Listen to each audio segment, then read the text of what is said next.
आदमी तो bus car start करना चाहता था, लेकिन काफी देर कोशिश के बाद भी कार स्टार्ट नहीं हुई। वो हैरान होकर जैसे ही कार से बाहर निकला, अचानक उसने देखा कार की छत पर वही बूढ़ा आदमी बैठा है जो दिन में उसे छत से नीचे खींचने वाला भूत था। डरा सहमा अवेई तुरंत वहां से जान बचाकर भागने लगा। उसे डर था कि कहीं फिर से वह भूत उसे जकड़ न ले। लेकिन इसी संकट के समय अचानक आसमान से एक सफेद रेत की लकीर गिरी, जिसने बूढ़े के रास्ते को रोक लिया। असल में यह वही औरत थी जिसने कुछ समय पहले अवेई की जान बचाई, अब ताकि अवेई वहां से बचकर निकल सके। शाओमई लड़की का नाम ने उस बूढ़े से लड़ने का फैसला किया, मगर वह बूढ़े के मुकाबले बहुत कमजोर थी। आखिरकार दोनों को पीछे हटना पड़ा और वे दोनों भागकर एक कमरे में घुस गए। लेकिन घबराहट में शाओमई का हाथ एक प्रिंटर से टकरा गया और अगले ही पल उसकी आत्मा प्रिंटर में खींचकर समा गई। अवेई ये देखकर चौंक गया। उसे अब पता चला कि शाओमई भी एक भूत है। उधर बूढ़ा भी धीरे धीरे वहां आ पहुंचा। अब अवेई को मजबूरी में उससे भिड़ना पड़ा।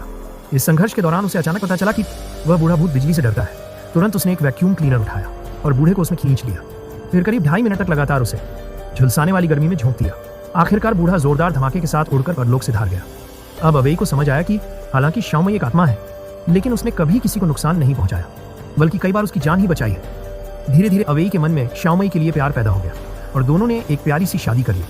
शादी के दिन अवेई भावुक होकर शाओमई के साथ नाचने लगा, लेकिन बाहर से देखने वाले लोगों को वो अकेला ही दिखाई दे रहा था, क्योंकि शाओमई दिखती नहीं थी। मगर अवेई को इससे कोई फर्क नहीं पड़ा। उसके लिए मायने रखता था सिर्फ प्यार, चाहे वो